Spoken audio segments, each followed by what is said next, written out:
in our lecture series Making Architecture. And it's since 2016, I think, more or less, that we have started this lecture series, which is now going on since 8-9 years already.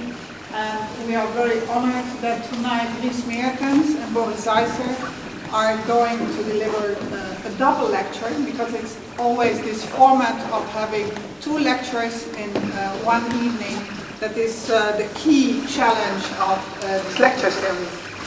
And maybe to give you a small overview of all the lectures that we have till now. Here you see the posters of many of the double lectures that we have had till now. And the idea, it started all with the idea to give insight to you students here in Eindhoven of how buildings are being made. So to have an insight in the whole process of the making of architecture. And for that we have this is the following program. So short introduction, and then Ries Meertens will deliver this lecture. We have a short break, and then afterwards Boris Zeisser will deliver a lecture, and we'll have a small discussion afterwards, if we are not being kicked out of the building before that, because that has happened also quite a lot. Well, let me introduce Ries to you. I think that with Ries here tonight we have a kind of a special guest. And we notice very often that you learn a lot about designing. You learn about making buildings, you learn about designing details, you learn about history, you learn about maybe architecture theory, you learn about structural design, how to calculate, but you don't learn how to set up an office. And we thought that this is such an important thing actually to really have knowledge of, so that you also have the insight of what it takes to set up an office. And Ries is, I have the impression that it's working now and then. Yeah, right. Going up and down. So maybe I'll take the microphone or do it like this? Yeah, this is better? Okay. Much better. Okay, so we thought that it would be very interesting to invite a person who is more to how an office is being arranged and how you organize an office. And Ries Meertens is Speak up without the microphone.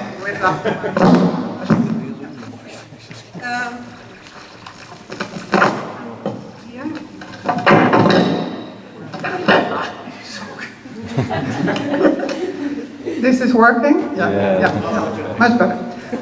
So we have invited Ries Meertens, who is a business coach. And he started as more in the direction of industrial design. And he had a company for years, MMID, which was based in Delft, downtown Delft. And he was managing partner and he was director of this office. Afterwards, he decided to quit. He had enough of the leading an office, because there was so much fuss when you lead an office. So he decided to become a coach. And for some years, he made a detour, becoming a director at Kraaienvanger Architects. I think maybe Kraaienvanger Orbis also in that time. Already Kraaienvanger Architects. Yeah, Kraaienvanger Architects, being director there, and then afterwards he decided to fully focus on being a coach. Well, he's coaching many big, small firms in the Netherlands, giving them directions in acquisition, finance, etc. And he's also trainer at the BNA of the different courses you can follow there. He is a teacher at the TU Delft, but since today he is not a teacher at TU Delft anymore. So what he will be lecturing tonight about is about change. So how to manage an office in these times of change and of that the role of the architect is permanently changing. I will also shortly introduce already Boris Zeisser to you. He is the director, the founding partner of Natrified Architecture. And I must say that I've been following the work of Boris already since a long time. Formerly, he had an office with Maartje Lammers, 24 hours. And already years ago, he was focusing on bio-based materials, building most fantastic resorts in Thailand with bamboo and all kind of, and in Sweden, a kind of hideaways made completely of timber, etc. So actually, long before it became very fashionable to build with bio-based materials, he was already used to use those materials and to design based on natural processes. Recently, he has delivered the building the Warm, which is winning many prizes. It's completely built of timber, but what's also interesting is the way it was, the process, the building process, and the owners of the building is a woningcorporatie, so it's a housing corporation. So it's also interesting the role that the architect has in the process of bringing together and financing also a building. So I will keep it short. I will now immediately give the word to you, Ries, and big applause for Ries.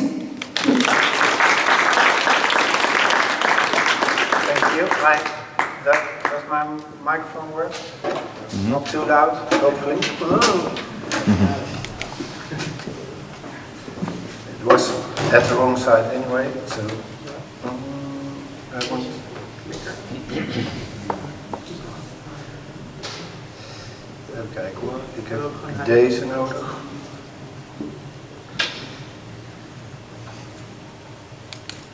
Het zijn leuk al die opties, maar je raakt ook wel redelijk van in de war. Ja, dat precies, maar het zijn er 6 of zo. Dit is de goede. Laat die klikker maar zitten. Ja. Auto uit. Gaat nu de auto iets uit en zo.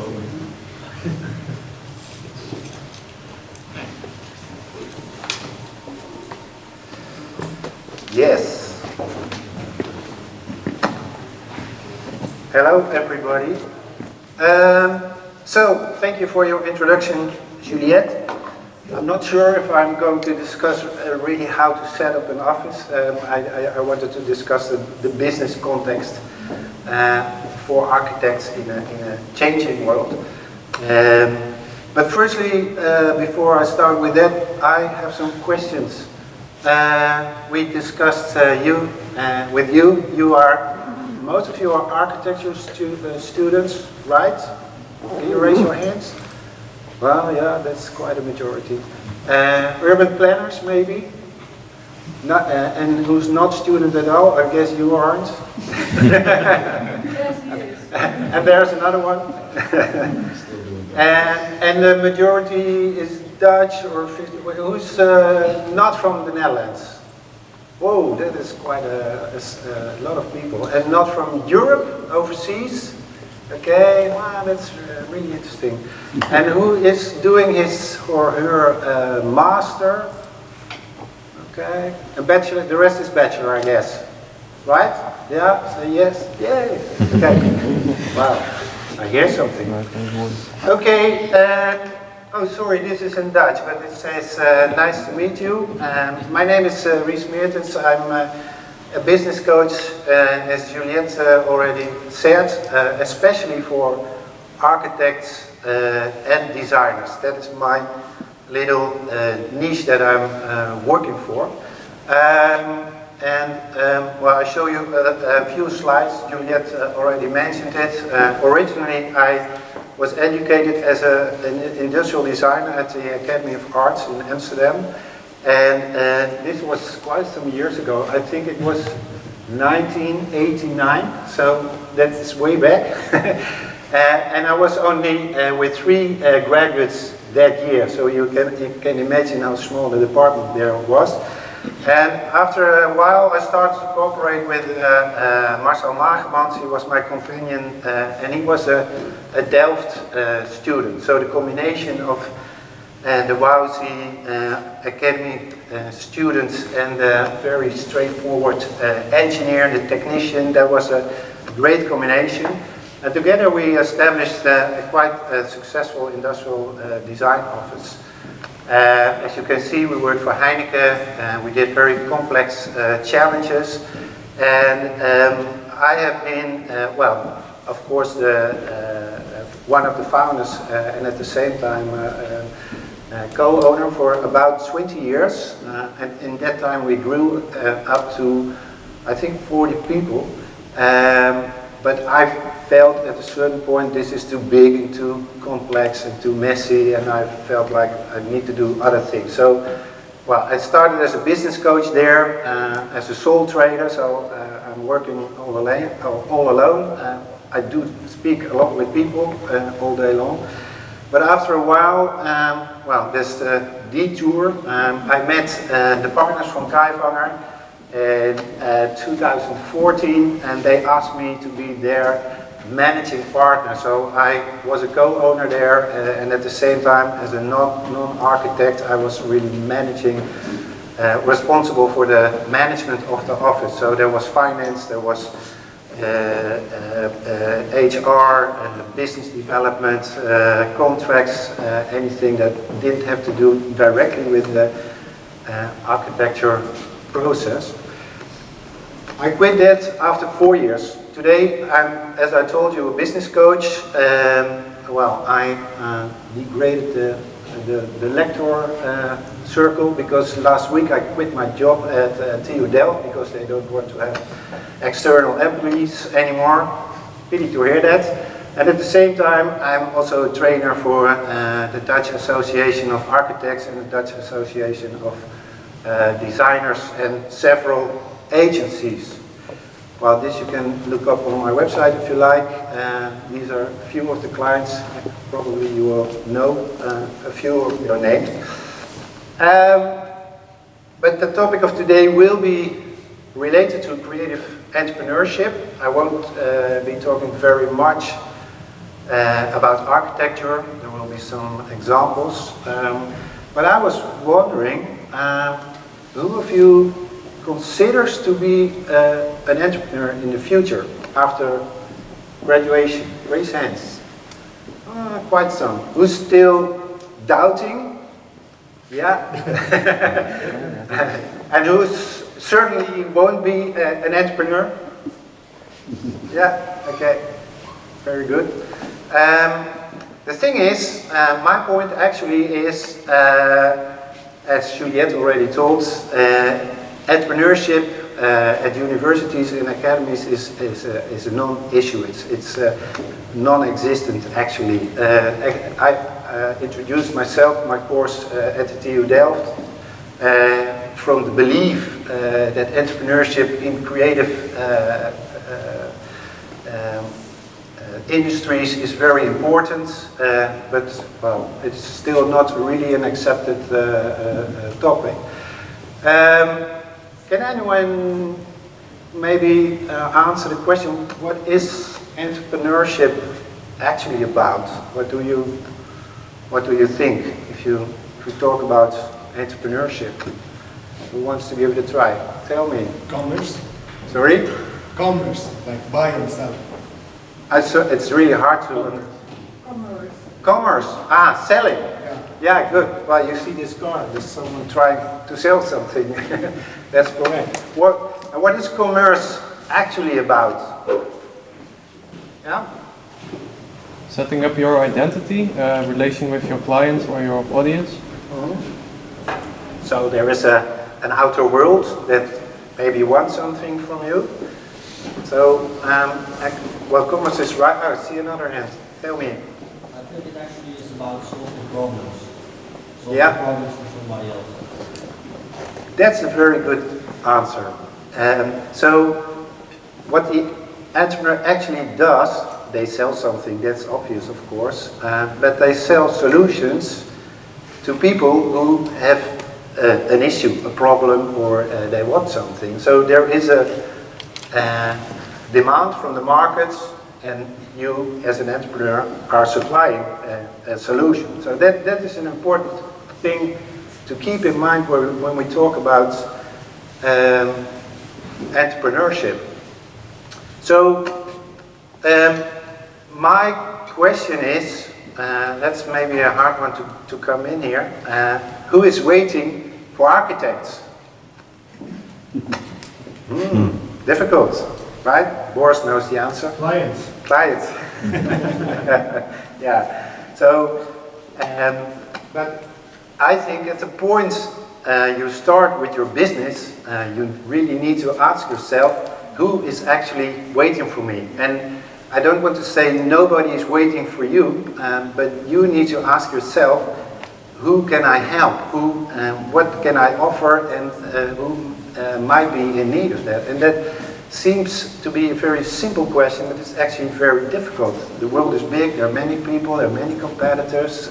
So what are you actually offering that is distinctive from others? Or why would the clients want to work with you? And even more difficult, why would they want to pay for your business? So, in my opinion, entrepreneurship is about trying to see what is going on in the world, trying to see what needs there may be or what issues there may be. And these issues can be obvious, they can also be very under the surface. But altogether, it's about seizing opportunities. What opportunities do you see and how can you seize them? Other question. What are typical traits of an entrepreneur?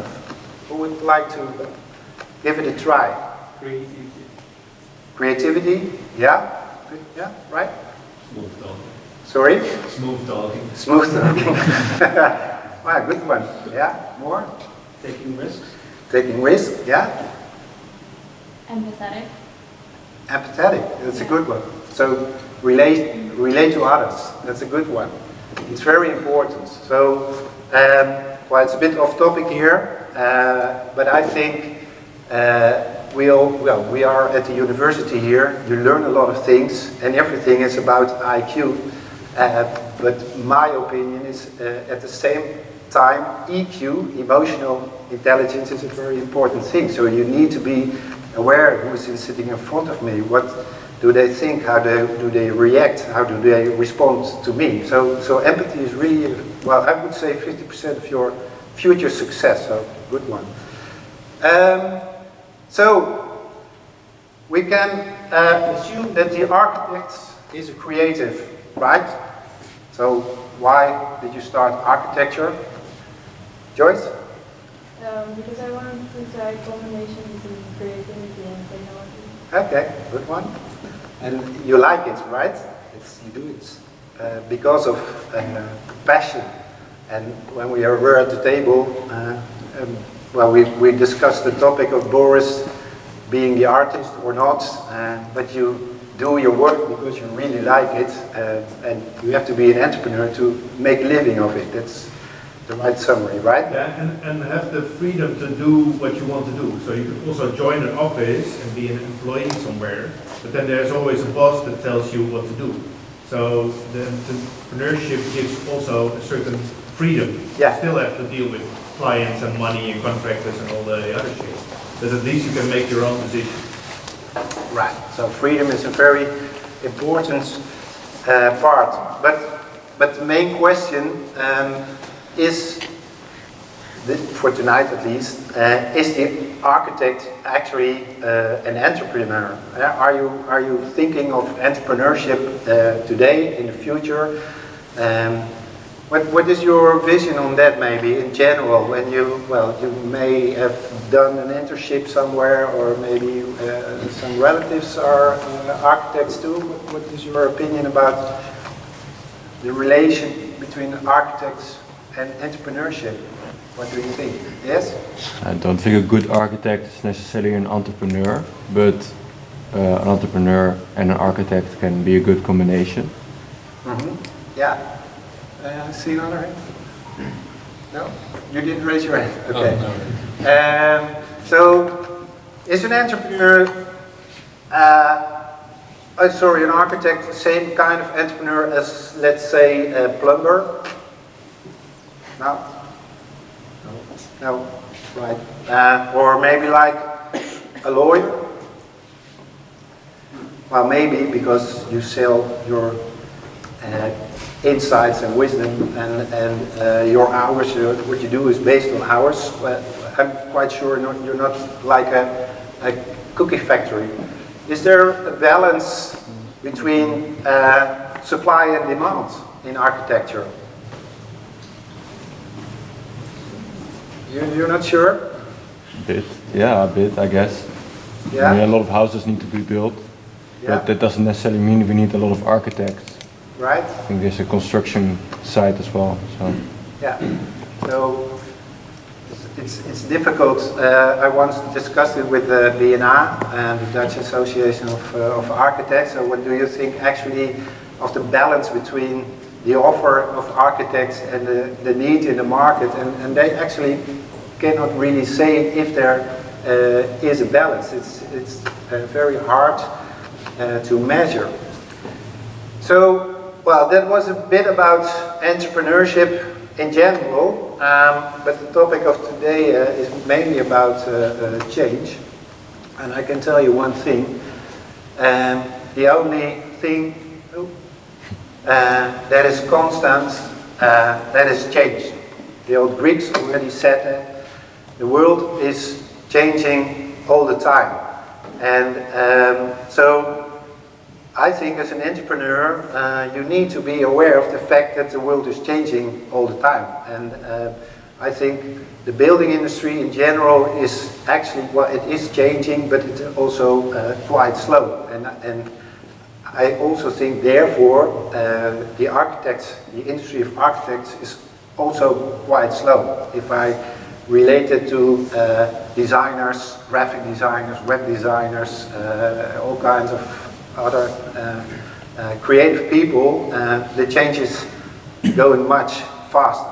So I'm going to take you a little bit in history, and we go step by step to today. This is a building that was designed by one of the former partners of Kruijvan Architects, Rob Lichtvoet, in 1987. It's the ESSO headquarters, and at that time architects, well, they got easy jobs. So there was an old boys network, you had a good relation with a network of clients, and well, it was you did an assignment, and you could earn tons of money in that time.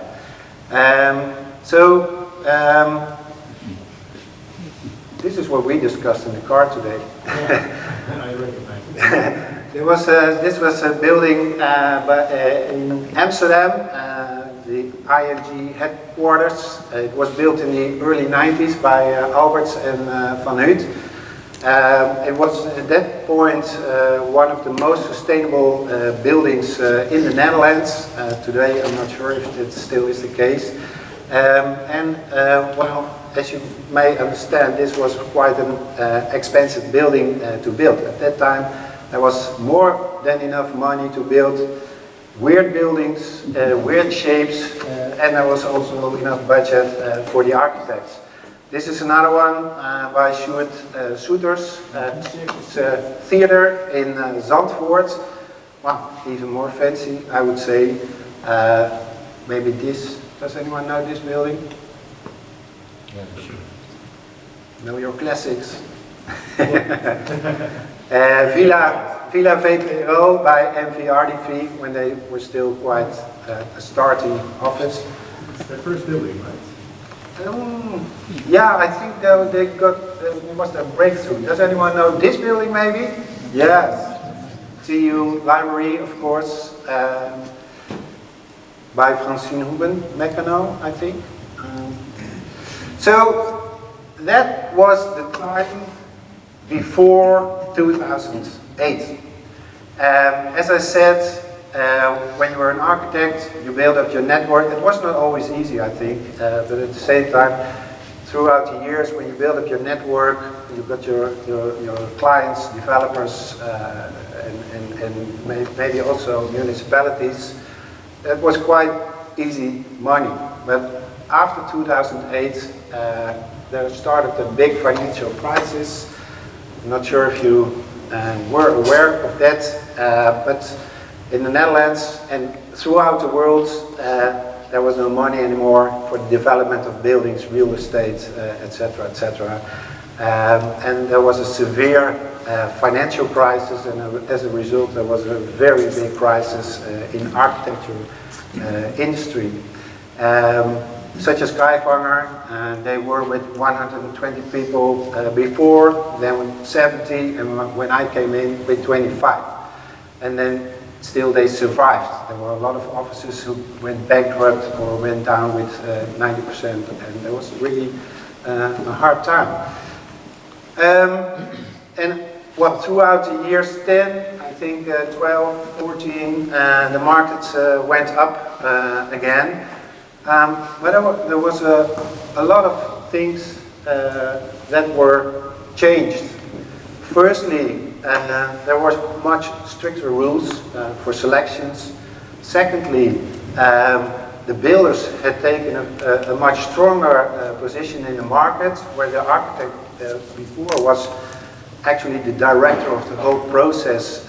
Their influence was very much limited, so builders really took over there. And well, of course, this had a very big impact on architect industry. And what I see today is that where architects before did the whole process from A to Z, like a bouwmeester, I'm not sure what the English word is, maybe you know. Well, building director. Yeah.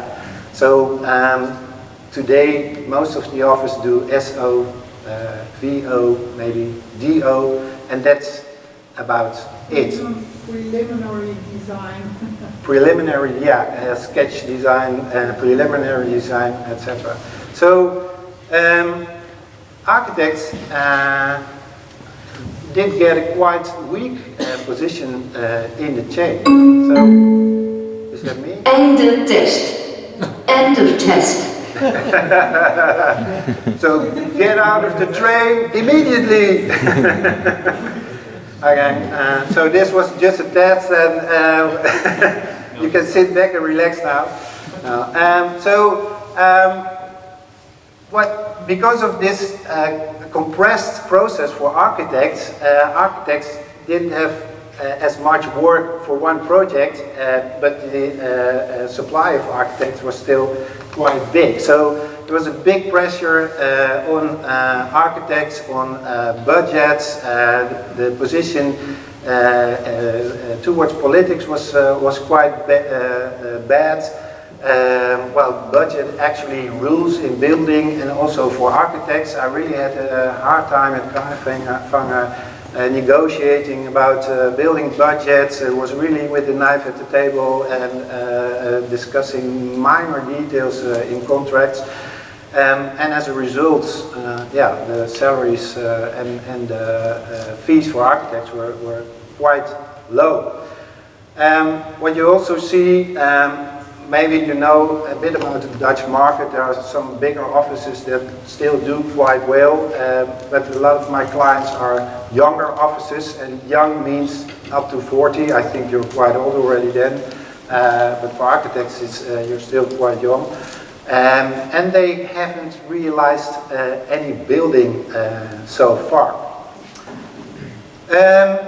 Okay, so, and at the same time, there is an not really much entrepreneurship in the industry. So I won't depress you too much. I'm just click through this a bit faster. So at this point, interest is high, so it's difficult to get money for new buildings. So building activities go lower. There is an inflation going on, a rise of energy costs, rise of material costs. Salaries in general go up. There's a lack of materials. Complexity is really big. There are a lot of stakeholders in each project. You have to deal with commissioners, with developers, with user groups, municipalities, etc., etc. Of course, also the NOx discussion. It's difficult to get a permit to build, and there is a lot of uncertainty. So are you depressed already? I guess so. You don't have to be hopeless, I think. Because this is about change, right? The world is changing all the time. And your challenge is to adapt to change. So if you are aware of the things that are changing, and if you are reconsidering changes all the time, then you might be able to adapt to changes and to survive and find new opportunities, because that's what entrepreneurship actually is about. So what I also see, does anyone know this project, by the way? Now, this is designed by Nima Morgosh. He's the founder of HaHa Development, really HaHa. I can't help.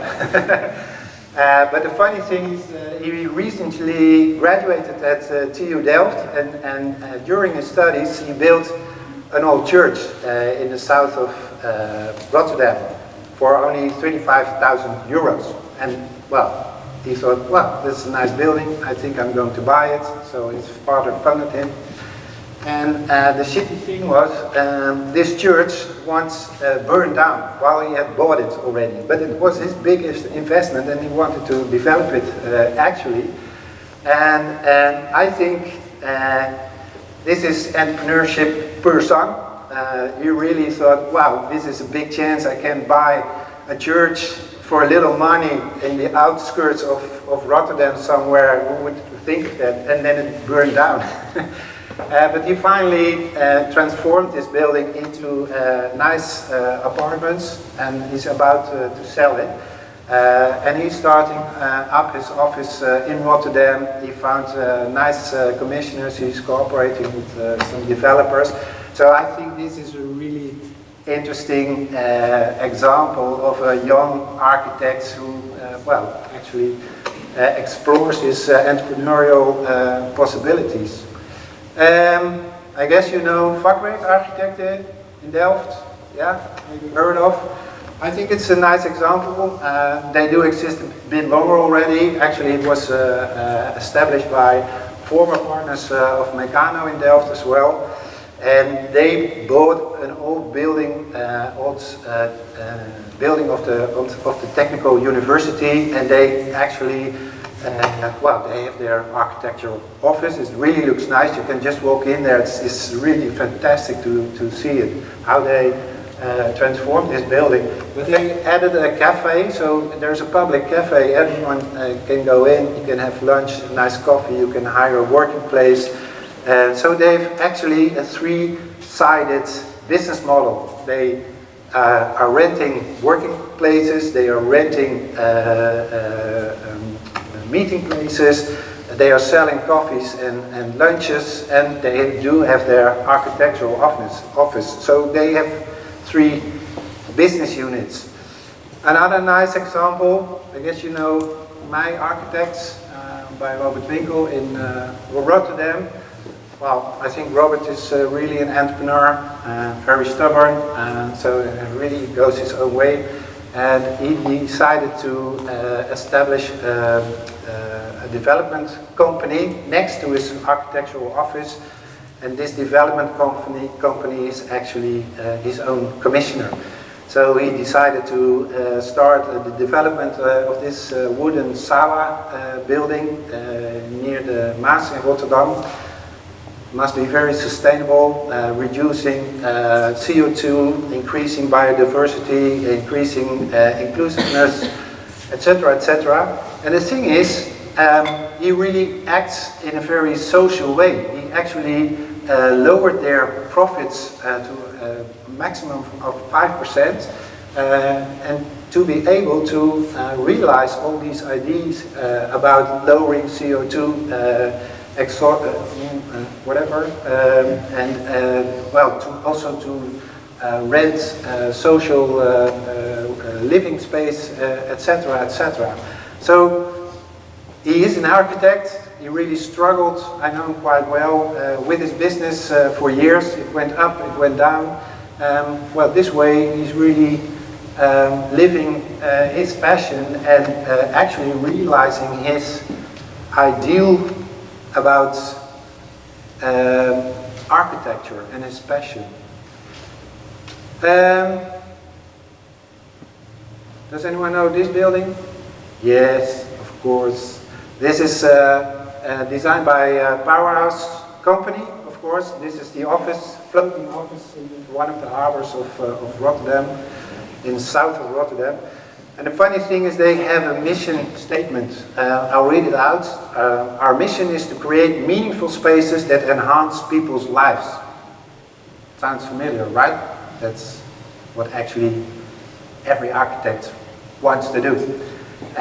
So I think it's a really special company, and I would advise them to find another mission statement that might be a bit more fitting to their distinctive position in the market. But anyway, they're doing quite good. They're really very well. They're actually developing, designing, and delivering buildings. So, how does it actually work with entrepreneurship? As I told you already, entrepreneurship is about seizing opportunities, finding markets, and finding a fit between what you want to offer and a market who wants to buy it. At the same time, this world is constantly changing. And still, my point is it's very important to have a focus as an entrepreneur. So, you see only two hands. Oh, that's really nice. Should I smile or? No. Okay. So, within this changing world, I advise my clients to have focus. That's a bit of a paradox, right? The world is changing, and why should you have focus then? Does anyone know the answer? Why should you have focus? No idea? Yeah, to be able to solve someone's problem, that's correct. If you do everything, yes, I see a hand there. The focus gives direction? Yeah, that's really important. So, within this changing world, you need to have direction, because if you don't have direction, you go anyway, and if you go anyway, you go actually nowhere. That's my point. So, it's really important to think, where are the opportunities, where's my passion, where are my strengths, and how am I going to combine that in an optimal way, in such a way that I can make a living from it, or live my passion, or whatever you like. So, entrepreneurship always starts with opportunities at one hand and threats at the other side. I guess you already heard of the idea of the... how much time do I have, by the way? Sorry? Oh, okay. Oh, then we can... That's okay. So, I guess you already heard of SWOT analysis. Who does know SWOT analysis? Oh, that's not many hands. Does not or does? Yeah, wake up, guys. I hope you know Does or does sleep not? already. Yeah. So I always say the SWOT analysis is actually an old cycle, but it works very well. And SWOT analysis is about strengths, weaknesses, opportunities, and threats for the ones who don't know. And what you actually do with the SWOT matrix is, well, combining what is going on in the world together with your strengths and weaknesses. If we talk about opportunities, what could be an opportunity today for an architect? Who has an idea? Difficult, yeah. Opportunity for Yeah? shortage of housing. Shortage of housing. What exactly do you mean? Like in general, that's an opportunity for. Oh, there's a lack of houses, that's what you mean. Okay, yeah, so houses need to be built. Yeah, that's an opportunity. What more? Rising sea level? Rising sea levels. In which way that's an opportunity for architects? Yeah, to develop something, a solution for that. Yeah, houses on poles or Floating. floating houses. Yeah, thanks, Boris. More opportunities, Brian? To like make the design process or like make design as efficient as possible so it can be developed quickly Uh-huh. to sort of add on the housing shortage. Yeah, okay, good, nice. What more? Yes? Play in on the material scarcity. Yeah, and in which way would you act with that? Rethink how we use materials and how we keep using them in the future as well. Okay, yeah, very good. I saw another hand in the, yeah? The guy with the glasses, yeah? Make existing buildings more sustainable. Sorry? Make existing buildings more sustainable. Yeah, so actually the insustainability of buildings is the opportunity here, and that's what you do with it. And your neighbor, you raise your hand too? Compositions and renovations are also opportunities. Yeah, that is well, yeah, I would say that's a threat as well, because there's so many co-competitors. So they're talking about threats. What could be the threats for architects? Shift lines. Shit lines, yeah. What more? Yes. Well, the standardization, like Joyce, I think just said, or stated, it makes the process easier. At the same time, if you have a standardized process to build 1,000 houses, you can do it everywhere, and you only need one architect for hundreds of projects with thousands of houses. A good one, yeah. More threats, yes. Yeah, I guess the pressure on the housing market. Yeah. And what does that mean for the architect? That the construction company that actually can realize it becomes more important than the architects. Yeah. So architects are a bit pushed aside there. I saw another hand there. Yeah, wasting time. Wasting time. In which way? Working too long. So, no. Spoiling time as don't an get enough architect. money. Yeah, I would actually say that that is a weakness because it's concerning the architect itself, but actually, and on the long run, it's a threat as well. So you can combine opportunities and threats with your strengths and your weaknesses, and this is more or less the classic way. What they learn in Delft at the Faculty of Industrial Design. If you combine opportunities with strengths, well, you can base your strategy on that. You can combine your opportunities with your weaknesses. At the same time, combine strengths with threats and threats with weaknesses. This is a bit of the classic way of dealing with the SWOT analysis. And this is what I actually do all the time with my clients. Actually, I let them do it by themselves because I can tell things, but it's better if my clients do it themselves. This is a bit easier method. You can list all your threats and opportunities and strengths and weaknesses, and for each topic, you can say, what can I do about it? Or how can I deal with this threat? Or how can I deal with this weakness? So for instance, well, there are offices who say, well, we're not very good at networking.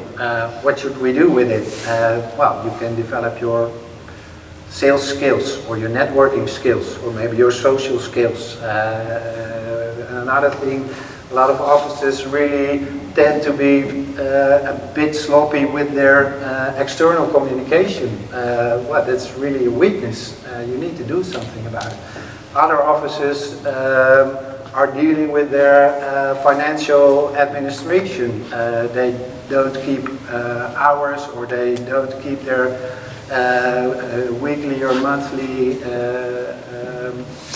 sales updates, selling updates, cost structure, etc. So you need to do something with it.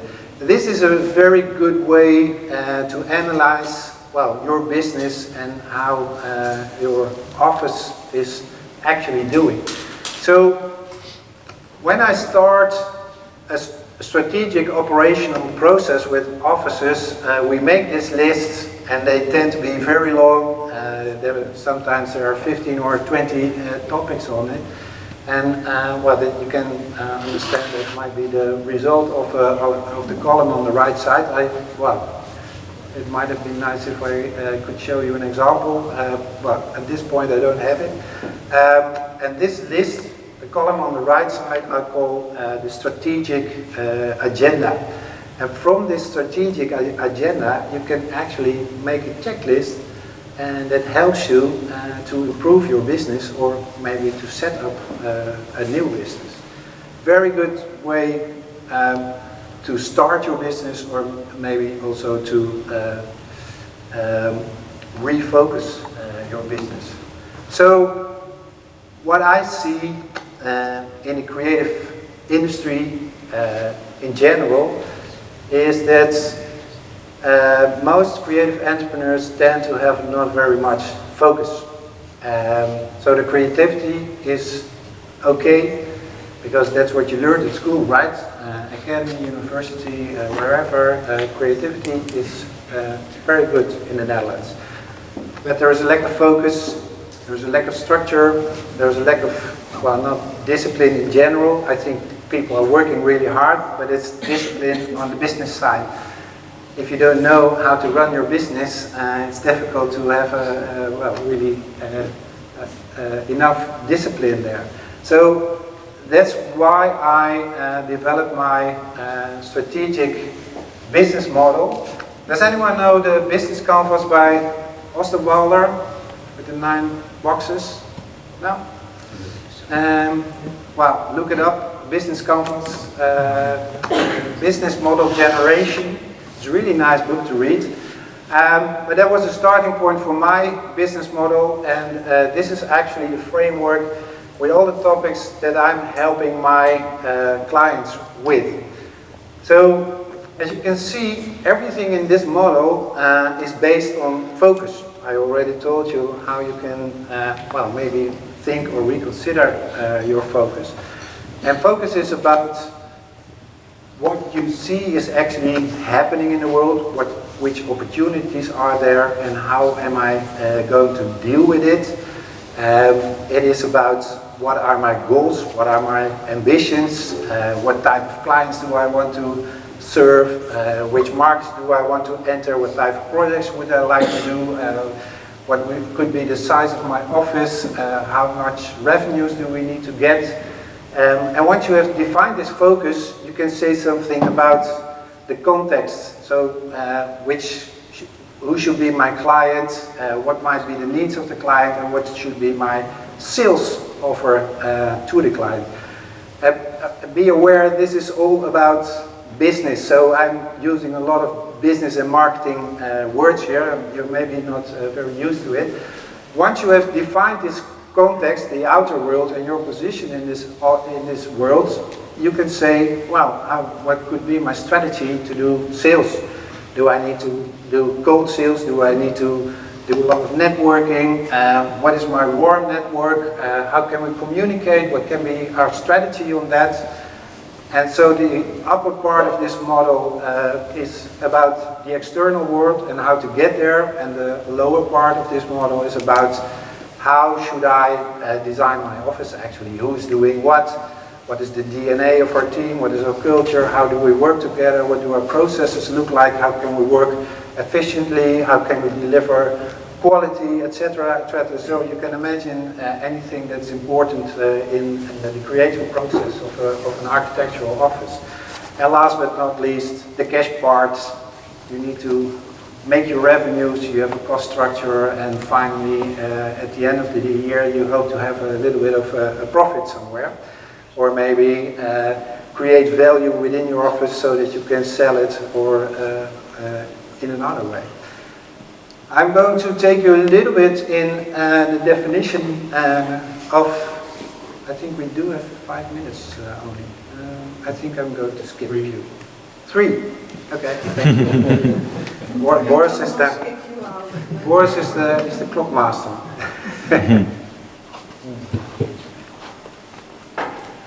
So, having this focus gives you direction. One of you said it already. So this is important. You need to know why are you doing what you do. You need to know what you are actually doing. You need to be able to tell it to the outer world. You need to know which clients you want to serve. That is all part of this focus chapter. And so, can you read this all?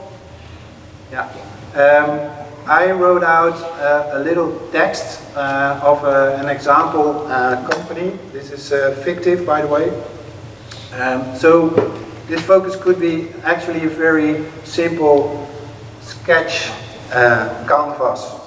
In the upper left corner, it defines what do you actually see is happening in the world, what is going on, and what is your conviction about it? What is your belief is actually the reason why you do what you do. So this is about opportunity and seeing chances. In the upper right corner, in do, you can make a statement of what you are doing, for who are you working, what is your added value. So this is about the technology of tomorrow, sustainable housing, delivering high quality and profitable projects, etc., etc. So it's very helpful if you're able to put this in a very brief text that you can, as an elevator pitch, say to your potential clients. In the upper left corner, in the lower left corner, sorry, you can make your define your ambitions, and in the lower right corner you can define how you think you are going to realize those ambitions. Is it a bit clear for you all? Yeah? So actually what you can do is print it out and hang it on your screen or your window or whatever, and it can be very helpful every day. What are we actually doing, and why are we doing what we do, and what do we actually want to achieve together? So, and from there on, you can fill out the rest of these 4 quarters. So, I already asked you if you were depressed already. What I want to tell you is the world is changing, and I think change is really good. That is a thing that actually should give you hope. If you're not able to adapt to changes, then hopefully you can try to find a nice and easy job somewhere. But change is the main thing of a world that an entrepreneur finds his chances on. I found this overview. On the left side you see some traits of millennials. On the right side you see some traits of the Gen Zs. Most of you are Gen Zs, I guess. And what I see, they are entrepreneurial, they embrace change, they enjoy collaboration, they are very competitive. Hopefully you can check them all for yourselves. So I think there is a hope and a nice future for you in a totally different way than the architects have done so far. and throughout the years until now. So, what is important about entrepreneurship in my vision? In this vision, it's important to have an idea of why am I doing what I do? What are my convictions? And parallel to that, leadership is really important. Being able to match with people, being able to cooperate, being able to gain trust, to give trust, to cooperate in any way. Sales is a very important part. I'm quite sure you don't know so far very much about sales, but being able to sell what you do, being able to be clear about it is a very important thing. Of course, managing the office and also to maintain the culture in the office. So, oops, yeah, it works. My advice to you, well, I think my conclusion is the future is yours. I guess you will be great architects because you're here at the university, but at the same time, be great leaders, be great entrepreneurs, create a stronger industry. I think that's really important. That needs to be done by all of you together. And widen your scope. Don't only focus on architecture, also focus on other creative industries or industries outside. Try to learn from that, try to collaborate with industrial designers, for example, or maybe people from other industries. So my thing, change is a good thing, and my question to you is, how will you, all of you, deal with it in the future? And that's about it. Thanks a lot.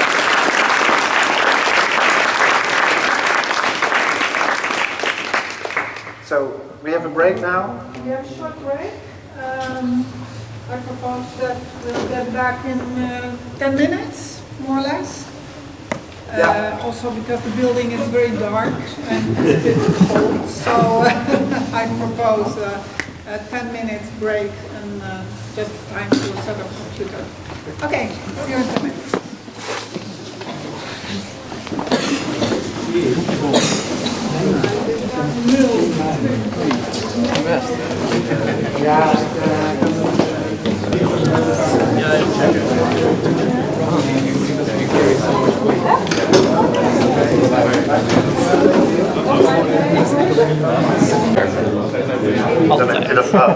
De hele tijd. Hij doet het nu. Ja, dat is heel raar.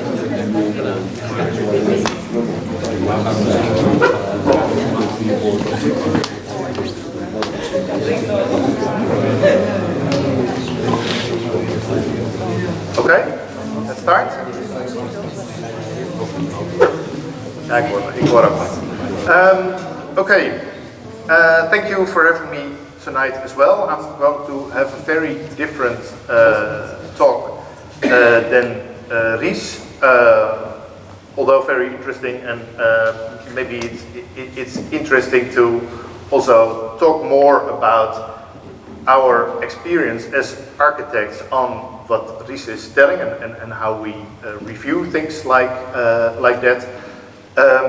Today, however, I'd like to take you into, let's say, our daily work. As Jacqueline already said, Juliette already said,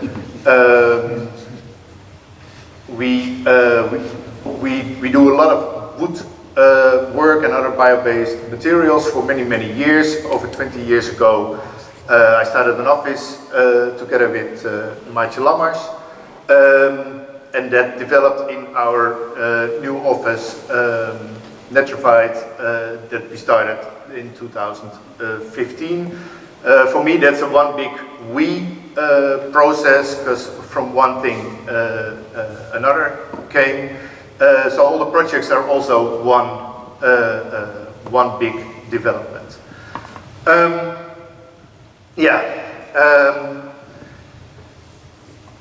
The thing is, what do we need to worry about in our daily lives?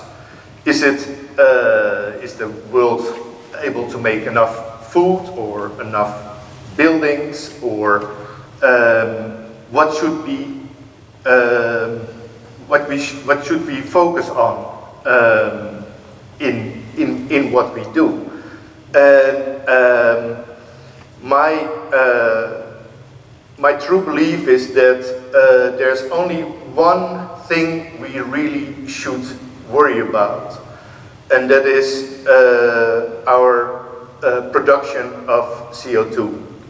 It is getting so ridiculously out of hand, while we don't really pay attention on a big scale. We talk about it a lot, but not taking enough actions to really do something about it, and I really have big worries.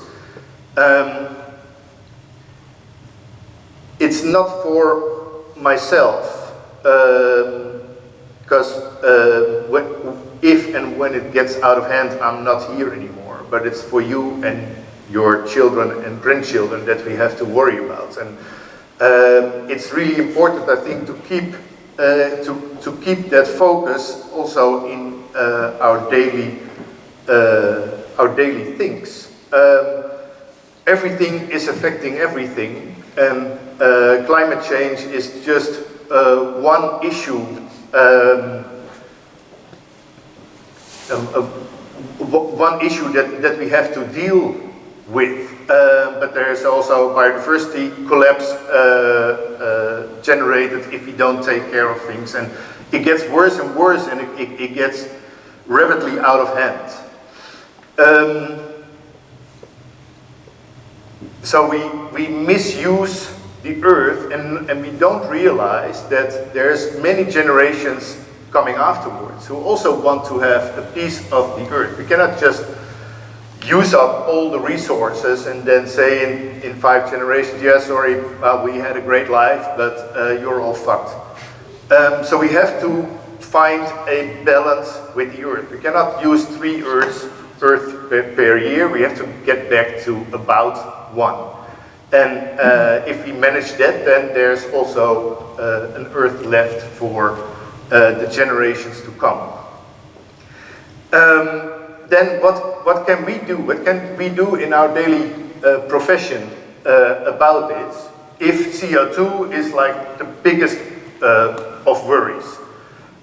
With CO2, everything is, I think, interconnected as well. So, for instance, if we grow more forest, that deals with the CO2 on one hand, but it also deals with the biodiversity collapse as well. So it works on all kinds of sides.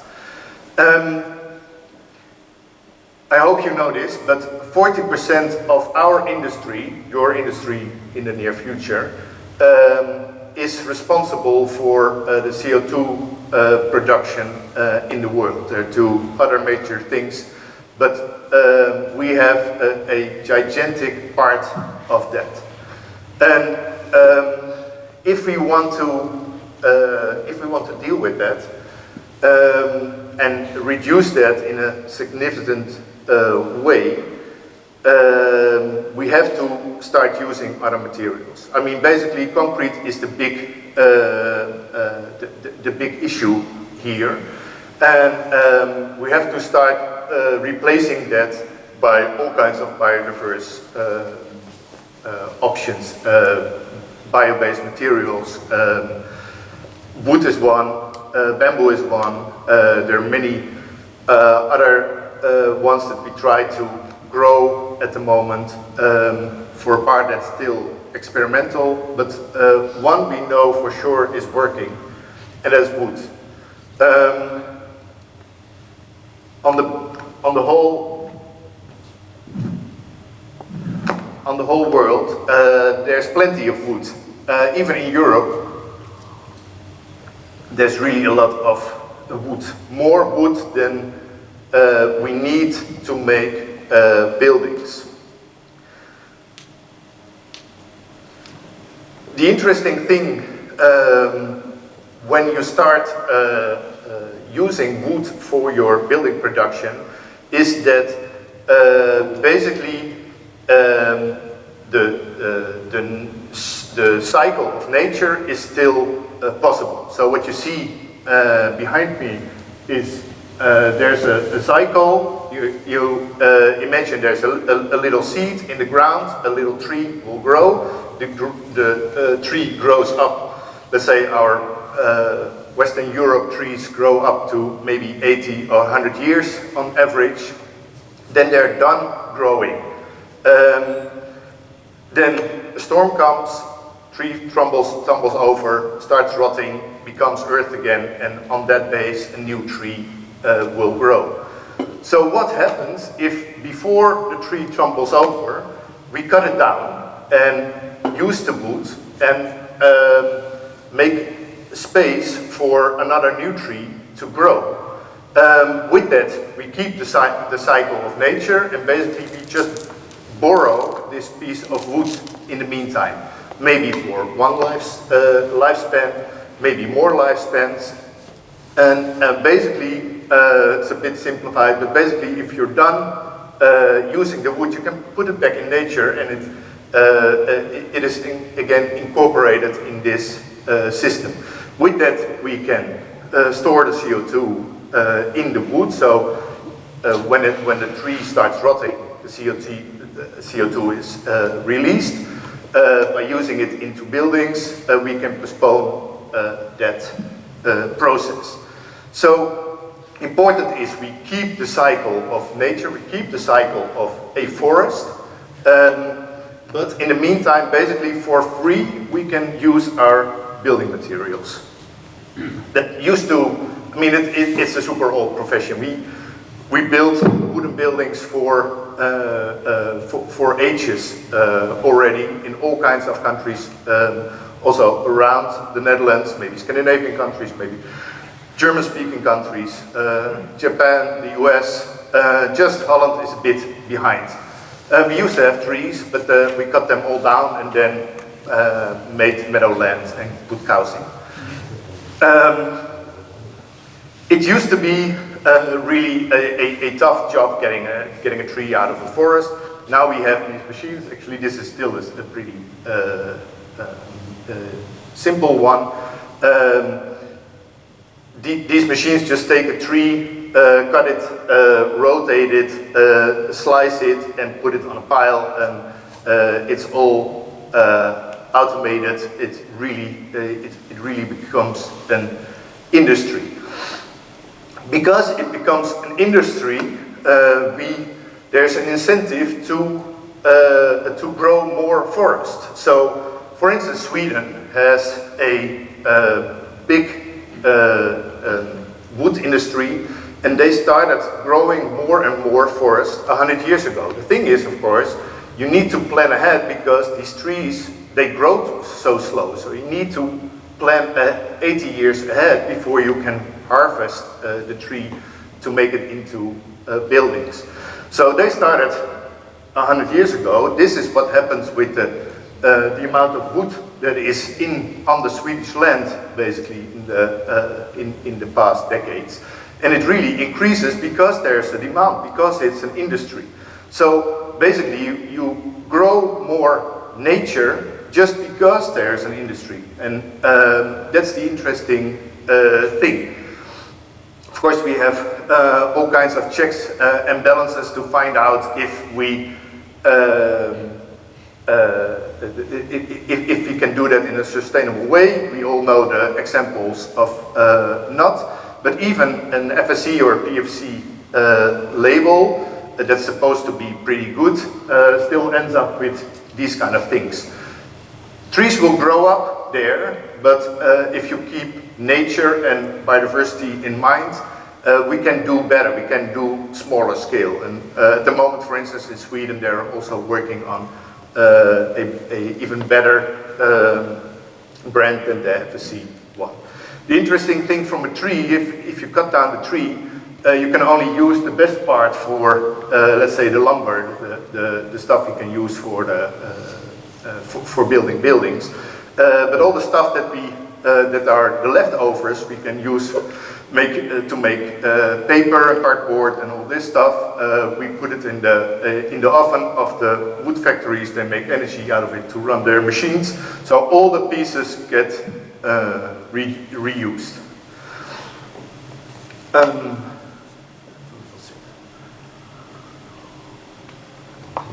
At the moment, in the past, let's say 5 years, in the Scandinavian countries and in the German-speaking countries, a lot of CLT factories are being built at the moment. This is one near Frankfurt, completed 3 years ago, and it looks like a wood factory, but actually what it is a highly automated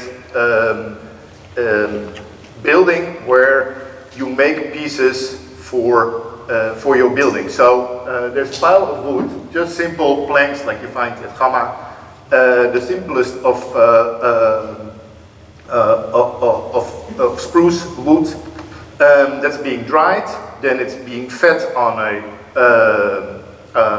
into the building on an automated thing.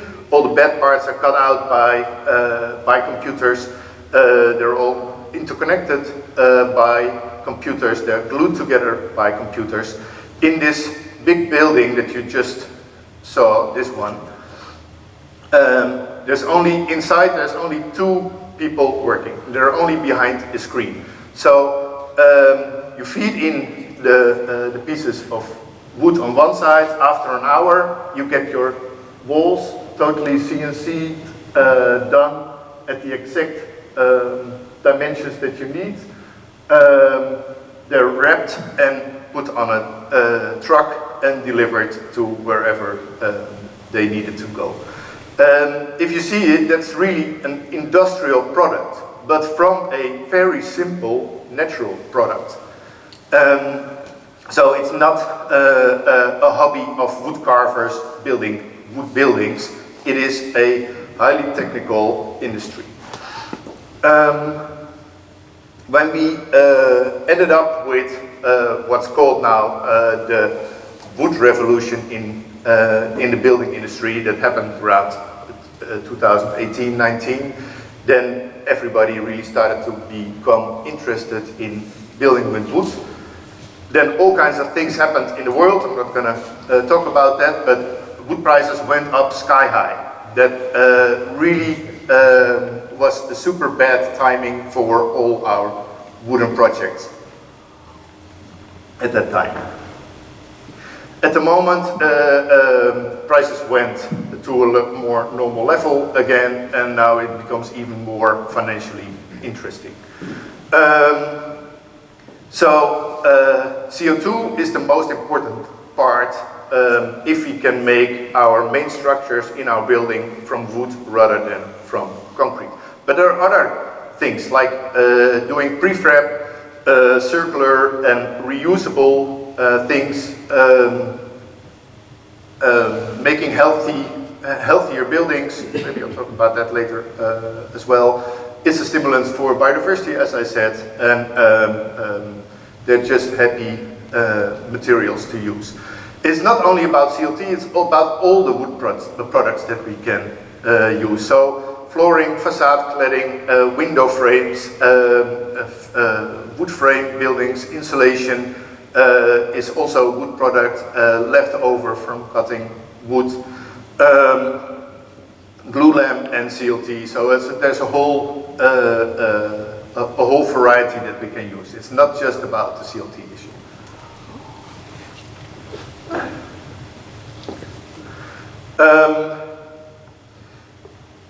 A very, very long time ago, when Maatje and I designed our first building, that was our own holiday home in Sweden.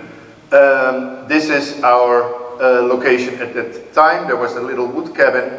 We designed a building that is extendable over the stream. Long story, I'm not going to talk about that too much. But what we wanted to do is build with local materials in this dense forest area next to a lake.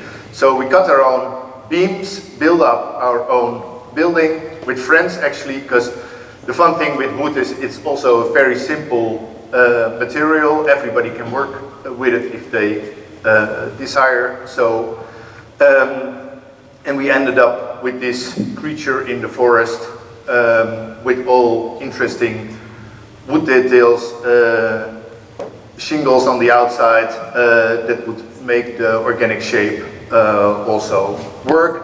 The interior, also a long story about the reindeer skins that are in there, how we ended up with them and where we found them. And this is the view over the lake.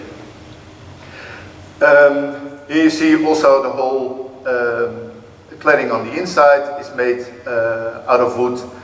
Ceiling and floor, even the kitchen parts from IKEA are integrated. But the nice thing is you don't need to paint anything. If you use it in the right way, the house can just sleep in winter time and wake up again in the summer. Another maybe a bit more conventional project is 7 buildings, 7 houses on the island of Texel. Basically, we designed something based on local typology there, and that already included all kinds of wood materials. So there's a main floor made out of CLT, but there's all the walls are made out of wooden base. There's oak wood used in the main structure in the middle. Also the facade cladding is made out of wood. So and then the reed is also another bio-based product from local harvesting. So step by step, this is also really a collection. Also the window frames is wood. So that's basically what you end up with. It doesn't mean that all your buildings should look like Swedish saunas if you build with wood.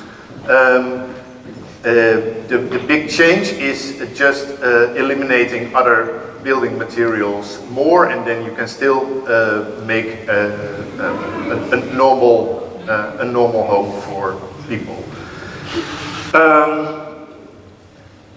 Then we started designing a little theater in Paris.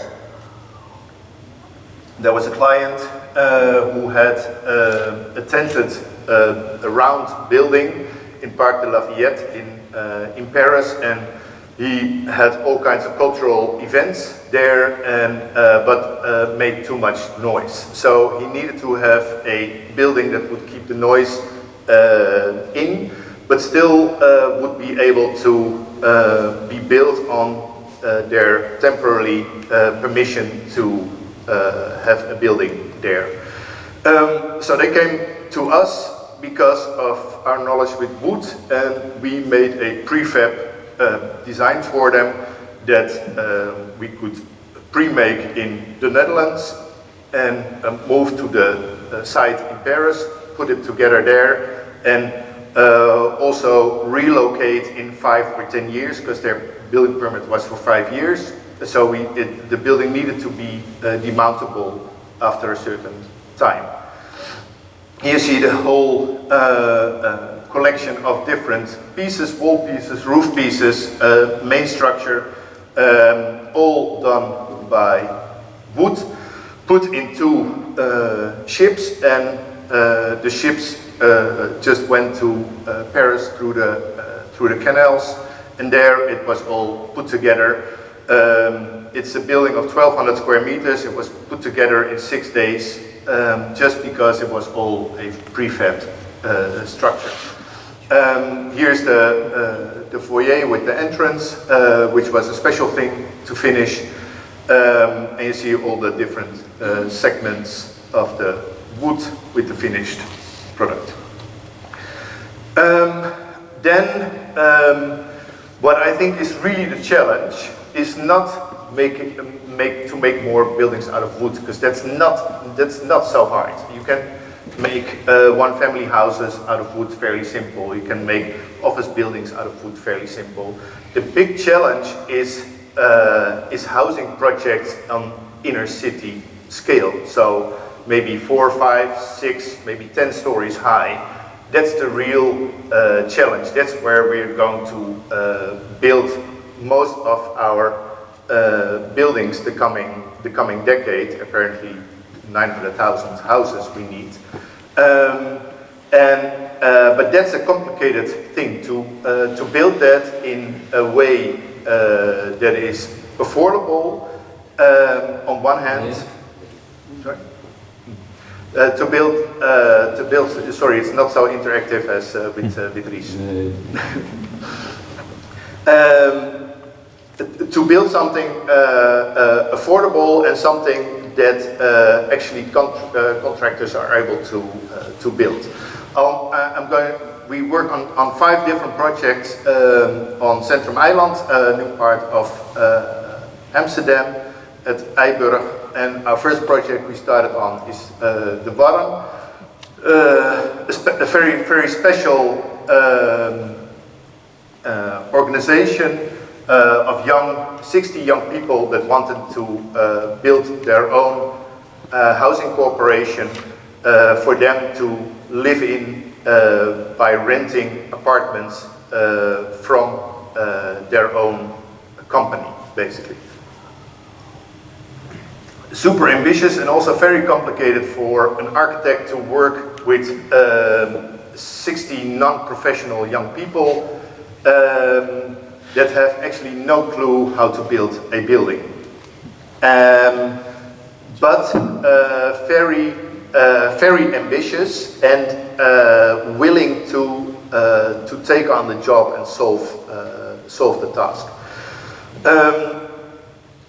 They also had enormous demands and wishes, and only limited amount of money because it was social housing. So that comes with limitations in money, but they said we have 2 strong things that we want to achieve. One is a part of our building should be collective spaces, so communal spaces that we can share, about 30% of the whole building, and then 70% of the building is apartments. So basically, if you imagine you pay rent for an apartment of 100 square meters, and basically you get 70 square meters on your apartment and 30 square meters you donate to the communal spaces.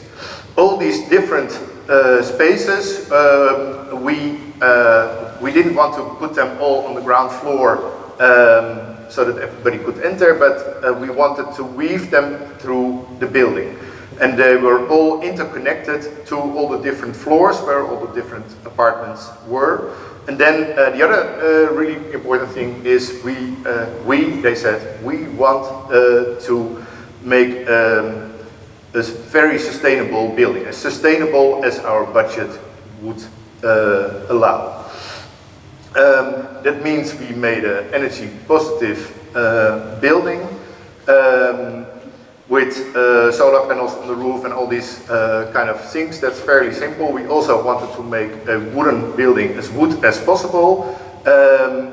They really put on the list, can we please recycle materials? We really want to put an effort in that, and we want to make a biodiverse building. So we want a building not only made for humans but also for plants and animals. An endless list with endless ambitions and very limited budget, and then all unprofessional clients. Super fun to do. On the daily base, we had contact with 3 of our clients. Here, Chanda is one of them. He was the chairman. And Anja and I, my partner in our office, basically we were 5. We all ended up with a burnout in the end. But the building is done now, and we are extremely happy and proud that it's done. Here you see a section with the stair going up. You just saw the Machu Picchu stair, as we called it, in the other image as well, that interconnects all the different stories together, all the different apartments. Here you see, I'm going to explain that, you see the stair going up with all the communal spaces next to it, and then the apartments are more at the backbone, bigger and smaller apartments. So you could have a 20 square meter apartment, we call that student homes, for instance, but there's also apartments where there's 3 bedrooms for young families to live in. But all small private spaces. There's keuken tweede verdieping. What it says, that's also a communal area for the 7 apartments of that floor where they live together. And then when you step outside to the main stair, that's all where all the other main spaces are. So there's, for instance, a maker space in the building, so where you also share your working tools, so you can build things, but you don't need, everybody doesn't need a saw or a hammer. You can share also these things. There's a multi-space, so that can be used for special events from inside of the building, but also for the neighborhood. There's a big general area. There's a co-working space, so for to work from home. A chill space, a roof terrace, a greenhouse on top of the roof to grow their own vegetables. So a whole collection of, for instance, also a kids space to share the kids so they can start playing together. When we started with the task, they were also young, nobody had a kid. So then we started the discussions, you know, in 10 years, 80% of you have children. Can you imagine how a building would function when there's kids around? And that was hard, and I know it from myself. If you don't have kids, you cannot imagine how your life is if you have, because they completely take over. So we have also a kids place, so the parents can share babysitting kids and they don't need to go to daycare. But there's also in the building one central area to do all their washing. So none of the apartments have their own washing machine. It's all shared in a central area. On the wood building, the structure of the building is done with columns here to make the floor plan as flexible as possible for the future, because it's such an experimental building. We agreed all together that it's not clear how the floor plan will develop in the near future. Some of the floors are from CLT, the window frames, the facade is all done with CLT.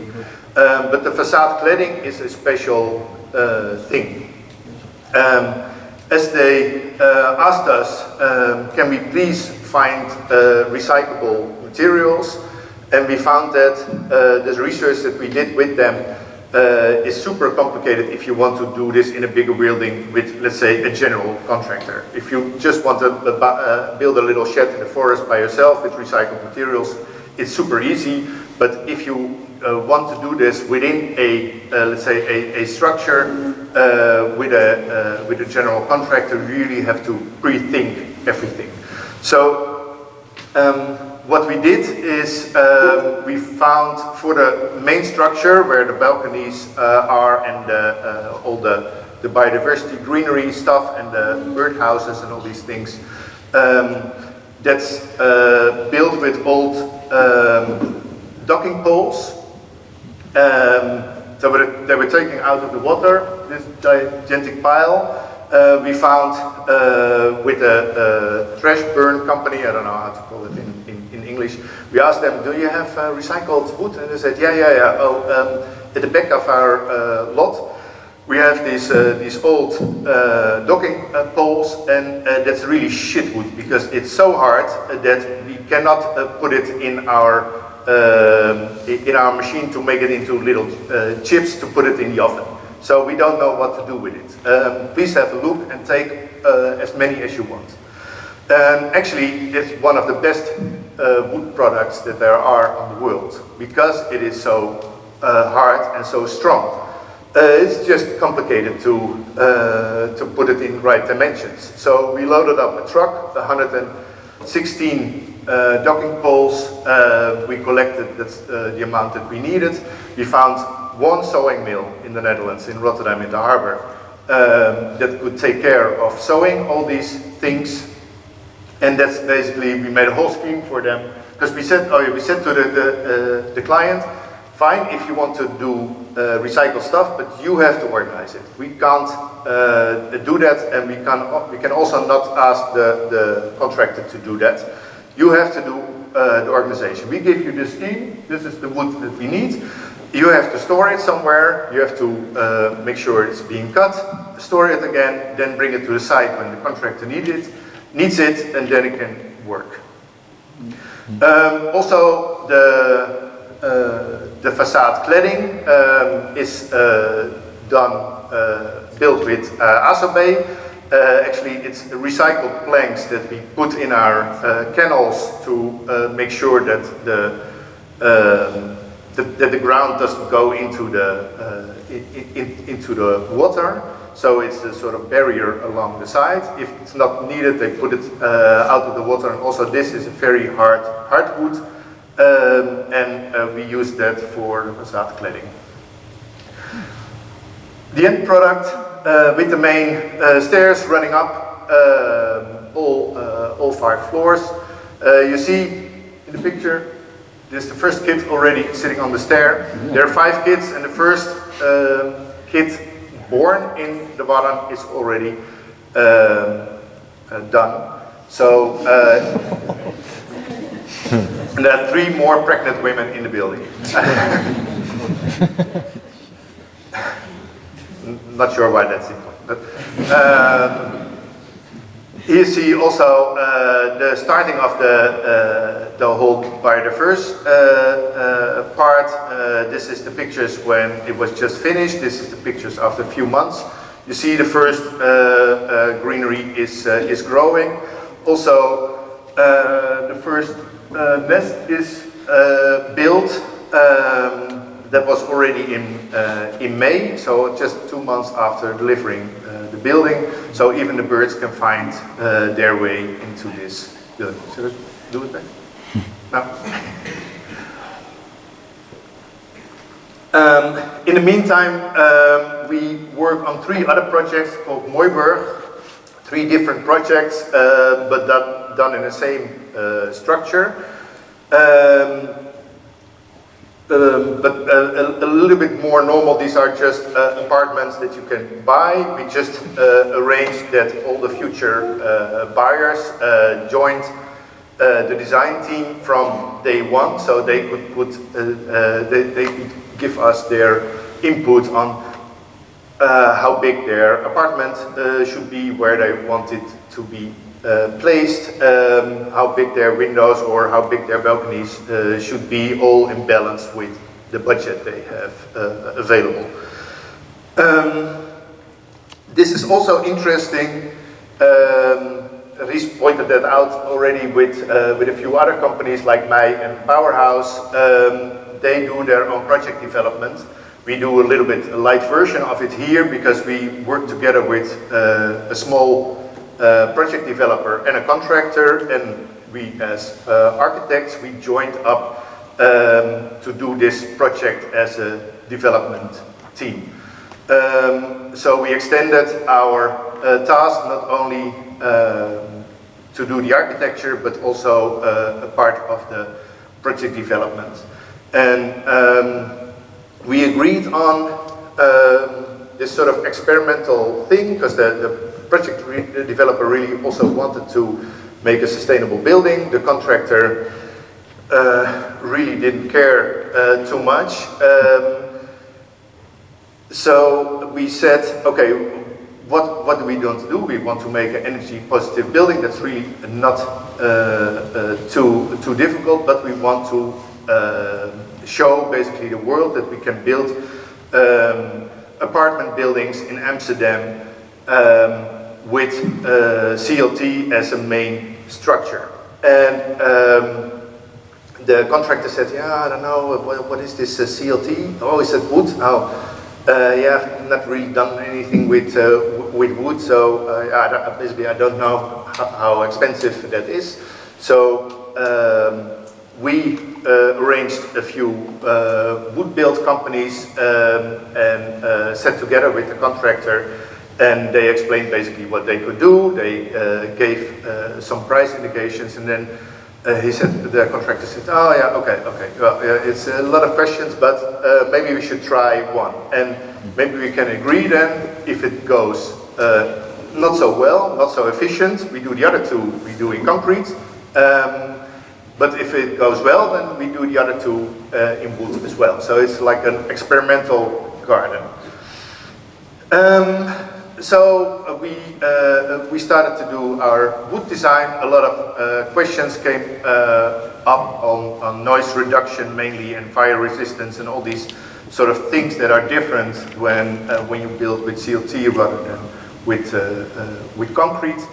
And then we started to discuss the planning with the contractor, and he said, to put up our main structure of the building, we need about 4 months. And I said to them, well, wood works very different, so it goes a lot quicker. So I think it's about it takes about 1 month. And I said, Boris, it's nonsense. 1 month is totally totally bullshit. So then I said, okay, let's ask our wood company, because they are going to provide us with the CLT, but they're also going to put it together for you. How long they think it's going to take.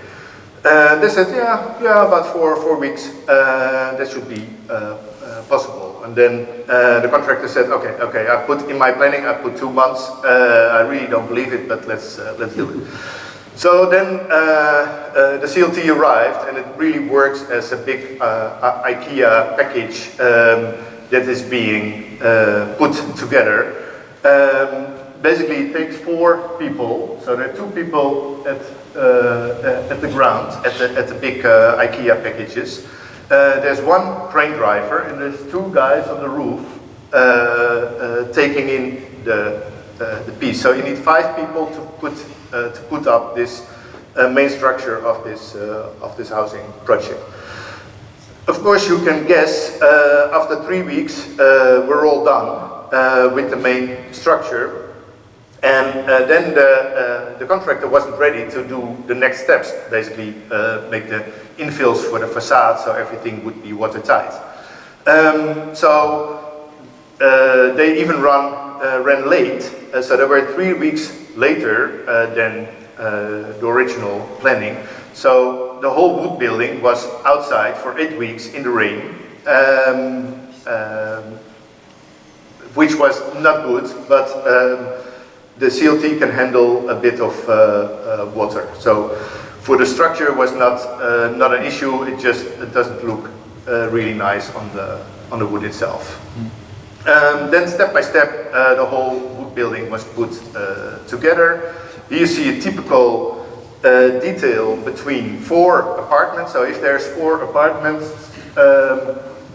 we use a floor of 22 centimeters, we use walls of only 14 centimeters. That is enough for the main structure. It's not enough for the soundproofing. So if there's a division between apartments, you need to protect both of them, or basically from both sides, the walls. So in our building, all the floors are visible from below. It was possible to have insulation, nobody wanted that. They all wanted the wood as a ceiling material. But all the walls between apartments, they needed to be covered on both sides with gypsum. If you have an apartment with two spans, for instance, a living room here and bedrooms here, then you could have only one side covered with gypsum boards. That was basically the big puzzle, because there was really not any example by then, 2 years ago, on how to design this and how to get your building permits within the regulations. Also here, outside cladding with wood and bamboo and even burnt wood. You see on the, somebody is wanting attention. Burnt wood you see on the right. That's an old Japanese method to protect wood from the environment. And basically this is the end product, not really finished images yet, but the first people moved in. Second project on the way. Also all the interiors, and the third one is also up. They're both done the beginning of next year. How much time do I have? 1 minute. Okay. How much time can I take? 10 minutes and then we run for drinks. Okay, yeah. I try to do 5. Because this is another fun thing that I ended up with. 2017, I came in contact with a Swedish architect who wanted to build hiking shelters in nature parks in the northern part of Sweden with students. And he asked me if I wanted to join their effort to do so. And that sounded really fun. He saw our crazy cabin in the Swedish forest and thought, okay, these people are interested in building with wood and in our country, so there must be a good addition. So first year we invited 15 students to build 3 shelters, so you can freely hike through the Swedish forest, although it's all privately owned. You can go and hike, but even spend the night there. So there are sort of hiking cabins, standard hiking cabins along hiking trails, but they're super boring for architects. So our ambition was to make fun cabins that would make even the hike more worthwhile.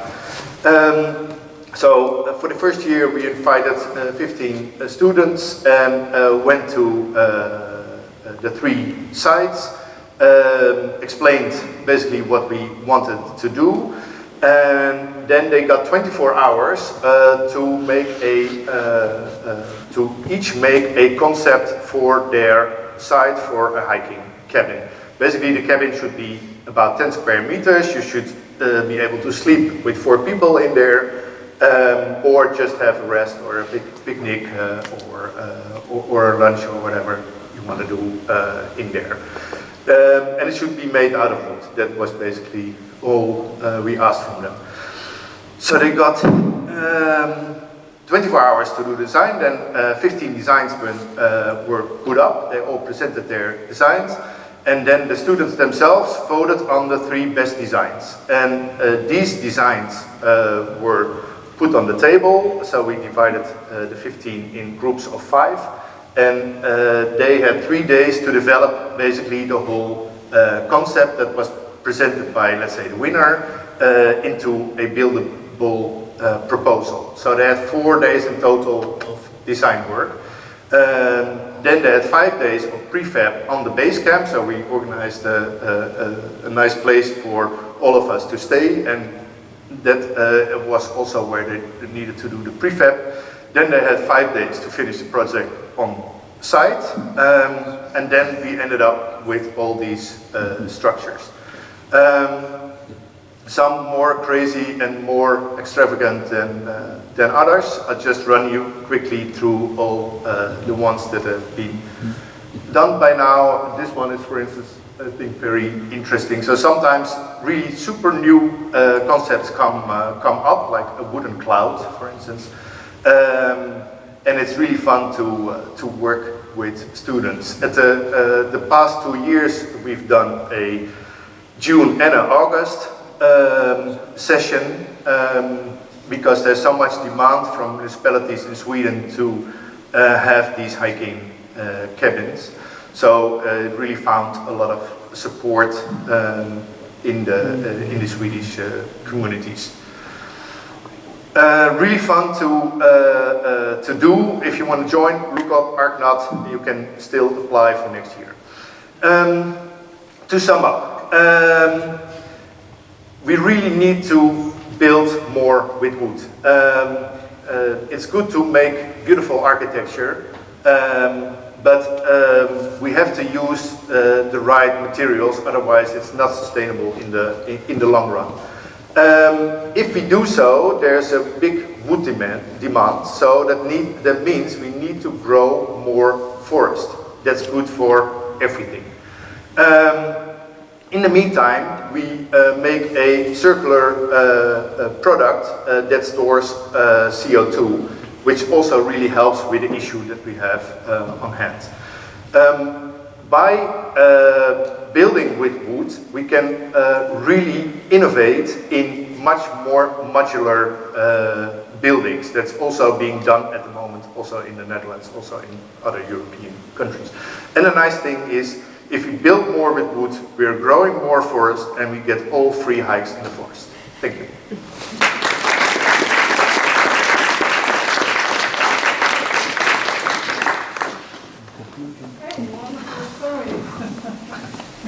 Take a breath and so on. Can I invite you to, maybe we do a rearrangement of the seats? Can we have a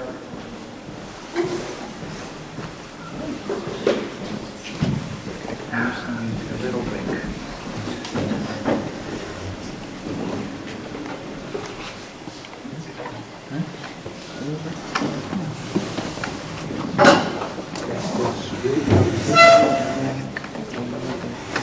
I can also...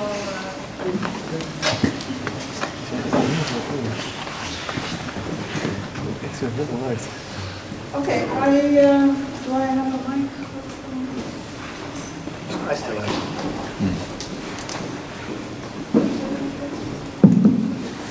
Is it working? It's working as well.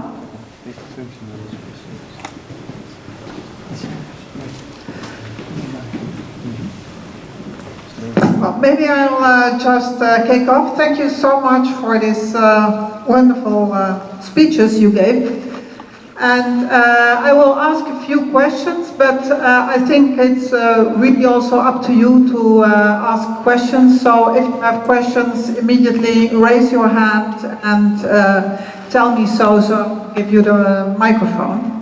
But maybe shortly to start off with Ries. I think it's very interesting to hear about the new challenges for change for architecture offices. And well, it's quite interesting that some of the people that you mentioned, like Nanne de Rue from Powerhouse Company, he gave a lecture here a few years ago within this series. And Vakwerk Architects also gave a lecture within this series. And well, maybe also for the near future, very soon, well, not very soon, but probably in February, we'll have Francesco Veenstra from Vakwerk Architecten, who is also the state architect, will deliver a lecture within this series. We do not know yet the date, so for that, you'll have to wait a little bit that we have confirmation of a specific date. But what struck me in your talk, that you say we need focus as architects, focus. And the examples, also what happens nowadays is that the profession of architect becomes broader and broader. So you do not have to be an architect just anymore. Like Powerhouse, they also are developers, they also are designers.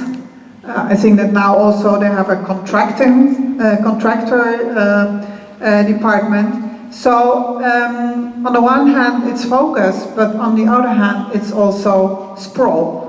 It's also this multitasking that you have to be able as an architect to perform on more and more levels. So that's not just the old-fashioned design. I can remember that the first designs I made, the execution drawings were just a bunch of A2 papers, and nowadays when a building is being built you need at least 5 full files of paperwork to do all the juridical documents, etc., etc. So it has become super complicated, many more actors where you have to work. So how do you see that in the sense of focus? Thank you for asking, because I think it's an important topic. Focus is not that you focus on just one thing. Focus is that you limit the things that you're focusing on. So that could mean that you focus on 3 topics, industries, type of projects that you want to serve, or themes that you want to build your expertise upon. So if you have a one-man business, your focus will be much smaller than when you have a bigger office. And what you see is that bigger offices have more areas on which they focus, but still they do have focus. My point is, if you say you do anything and you can do anything, you will be doing nothing. You can be specialized in everything. So define your focus areas, so it's multiple, but it doesn't have to be only one thing. But you need to know, this is what I do, this is what I do, and this is what I do, and that's what I will be very good at, and in what I will invest my energy. So it's not one thing. It's not one thing, but what struck me when you showed your work, that I think that on a certain moment, how do you see this balance between being a creative architect and really designing, and on the other hand, the enormous complexity of getting all these people together to accommodate their wishes, but also the fact that you work with recycled material, which is introducing an enormous complexity also in the work you are doing. So how do you handle that? And how did you get the knowledge also? Yeah, I think a part of it is the fun of the experiment. So you just have to, if Ries says you have to focus, that's also things you can focus on, and you have to seek help. So if you want to do all this crazy stuff, you can initiate, yeah, and you can guide, but you don't have to do all the hard work. So for the recycled materials, it's really important that we said to our clients, this is where you can find it, this is where they can sew it, this is what they need to sew, but you have to do all the organizational stuff. You have to find the storage where you can place it, and when it's going to be cut and when it needs to go to the recycled.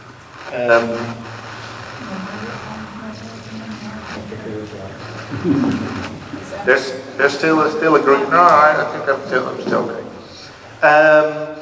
And I think that goes for many things in the office. Yeah, you have to find consultants who can assist you with this experimenting. So For instance, the issue on noise reduction between apartments if you use a wooden wall rather than the concrete, because that's super simple and that's always solving all the fire and acoustic issues. We had good consultants. The same thing goes for the structural engineers. If you get structural engineers that have no idea how CLT works, it really makes it super hard. And we were extremely lucky to find one woman in the structural advice company that just worked in England for 3 years on CLT buildings, so she knew at least the essence of how to do that. Then you have to apply it to the Dutch rules, but she really also put in an effort. So seek help and find the right people, I think, is crucial for if you want to do all this sort of experimental stuff. Yeah. And how did you solve the problem of where to find your materials? Because that's a kind of new task that an architect gets. I know also that here there are sitting some people who are working on a PhD on circularity, and how did you assemble your materials for the Warren? At that point there was no sort of marktplaats for used materials yet, so now they're developing more of these things, so at least then you can find if a contractor is going to demolish a school, you could theoretically have a look on what's in there, if you could use things like that. So it's step by step these things develop, but at the moment it's still super complicated. So you just have to go and find things basically on the internet and see if people have reused stuff, or let's say vuilverbranding, I don't know the English word for that. Yeah. Waste incinerator. Waste incinerator. Well, they have all kinds of stuff that they would love to get rid of. So we just went to them and just asked, what do you have? Not only for wood, but also maybe other products. But then, of course, you find out that there's some used doors. All the doors that they have are 2 meters 10 high. So for the regulations, we need to make doors of 230. All useless. Same with window frames. So we want triple glazing in our buildings to make them sustainable. All the used window frames, of course, have just single or maybe double glass in them. So it is just super hard. That's the only thing that I can say, and it's an experimental part, and I know other offices like Superuse, we worked with them as well. They also really try hard to find right ingredients, but they're also happy if they find a product that works, and then they start reusing that in more designs, because they're happy that at least one thing works. And we're happy with the reused wood. We had one little issue, because if you have reused wood, it's not certified with a FSC label. The municipality of Amsterdam only allowed FSC wood in there. So we went to the FSC people and said, okay, it's stupid that you don't have a certification for this, because this is reused, which is better than new anyway. So then they made up a reused FSC label within certain rules. So you have to prove where you got it from where it is harvested in its, let's say, its second lifetime, and then you can have a label for this. But somebody has to do the first step and find out all these shit things before you get a step further. So is there a good way to deal with that? I think that takes 5 to 10 years from now. For at the moment, it's just experimenting. I would like to ask from the audience, does someone have a question? Because I can, of course, but I know that a lot of people are interested in timber constructions, etc. So can I give the microphone to someone too?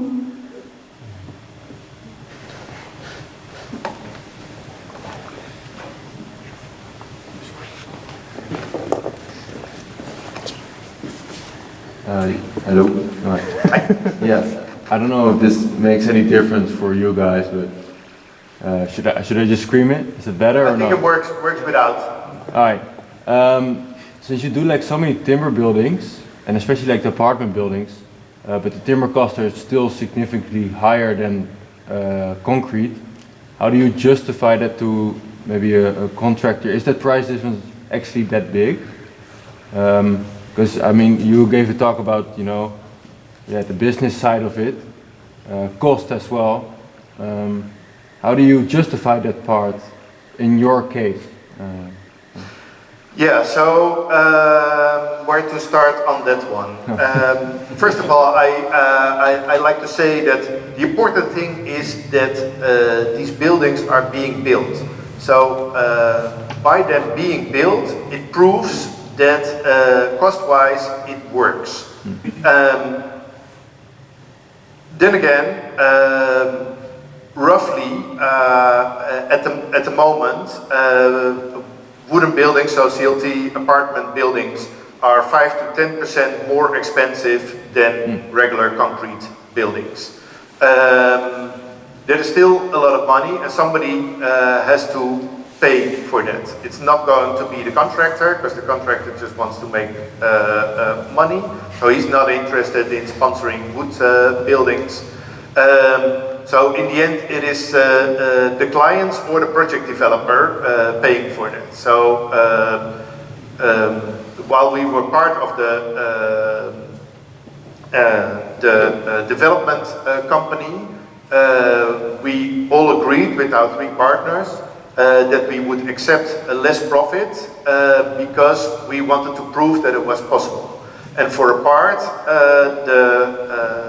the buyers of the apartments agreed to a certain price, and within that certain price they would get their wood building delivered. So that's the other side. So if a few parties pitch in, it's going to work. There's 2 big issues I want to address.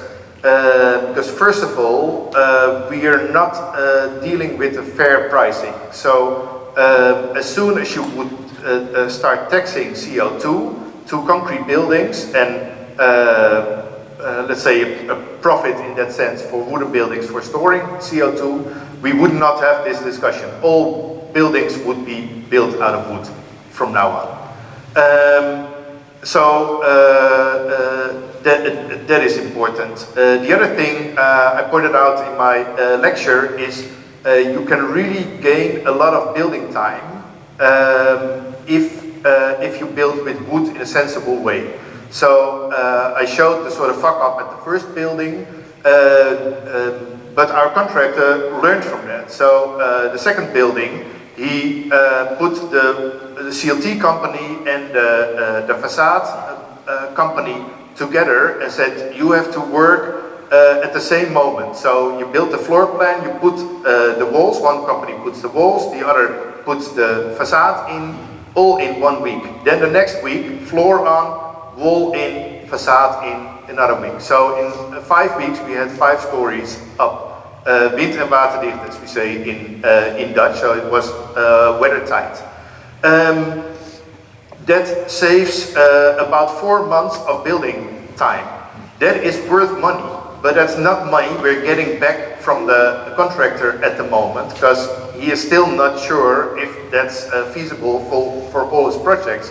And we always have to work with new contractors who don't have this experience. So yes, it's more expensive at the moment, but we should focus on CO2 tax. Then we get a real pricing of the different materials, and it takes time for all the contractors to understand that it really generates time profit for them, and that's worth money, and I want that money back. Salary. Yeah. Yeah. Does my microphone work? Otherwise, Yeah, you can give I think if you speak up. Yeah, okay, it's working. Time to market is not a building term, I think, but if the time to market is shorter, you're able to sell the building sooner or rent a place, that is profit too. So if you, next from possible taxes, your business case is much better if you are able to sell or rent a building on shorter notice. So if you look at it in an integral way, I think it will be close call, finally. But it takes a bit of time to go through these steps and for contractors to learn and to understand how to deal with that, and then we can start to calculate. putting that in. maybe that's, where do you think, Ries, are the biggest knowledge gaps? You see a lot of architects, a lot of offices that pass by your beautiful house in, in the countryside. But when you hear, for example, all the things that Boris is bringing up, there are a lot of things that you have to gain expertise in. And maybe also as a kind of advice to the young generation, where do you see the biggest knowledge gaps which could be embraced more, let's say? Yeah, well, as I stated already, I think the creative quality of education in both design and architectural disciplines is very good. So that's not a problem. And my main thing is learn about entrepreneurship, and there's so much to entrepreneurship.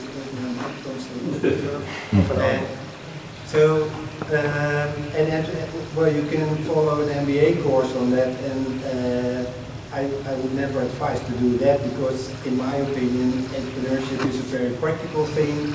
You can really learn about it, you can read a lot about it, you can follow a course somewhere, and entrepreneurship is about positioning, it's about selling, it's about networking, it's about communication.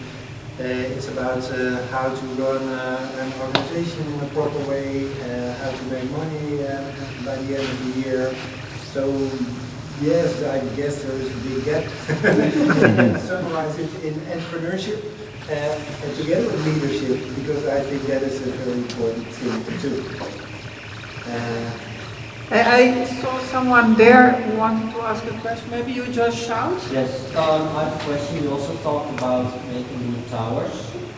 And I'm thinking about the fact that how do you want to realize and still make it durable to make it in cities, since wood has certain properties and you can build right now big towers without using massive amounts of wood.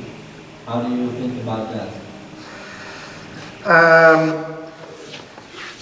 Interesting question. So my take on it goes back 100 years ago. 100 years ago, there was New York, and we sort of discovered concrete and understood that gave enormous possibilities in building high-rise, and also elevators got developed, and suddenly there was a need to prove how high you could build. So everybody needed to be higher than the previous one. It was not because it was necessary, because America ran out of plots to build office buildings. It was just to show the possibilities of this new building material. And so how I read the developments on these high-rise wooden buildings is they're not necessary. They are there to prove the possibilities of what you can do with wood, so that everybody can understand. Oh, you can build a 85-meter high tower with apartments and a hotel on top out of let's say, mainly wood, because there's still some concrete in.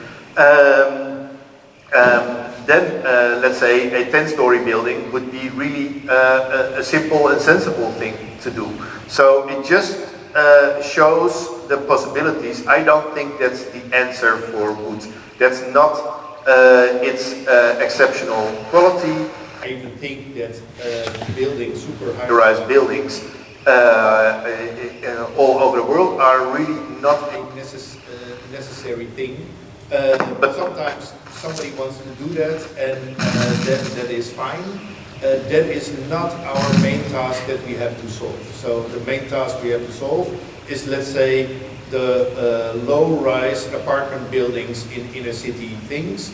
That is the big challenge that we need to conquer in wood buildings, and they do that in Sweden, and they do that in England, and we try to do it here. And with that, we develop this new industry, and we solve all the, let's say, the technical issues with that. But high-rise are just the buildings to show the possibilities of a certain material, not the necessity of the building itself. Okay, thank you. I would like, Fujing, last question, because I propose then later to have a drink and then before it gets too late. Yeah? But I will try to make you listen to me because my knowledge will so think. Okay. I want to ask a question about recycled materials. We all know the wood is one of the recycled materials, and I know in your project you use wood. But I'm wondering, do you use reused wood in your project, and or are you using all new wood? And after your project is completed, did you consider the wood's lifespan and how to recycle and reuse it in the future? There's many questions. Yeah. Can we take them one by one? Because Yes.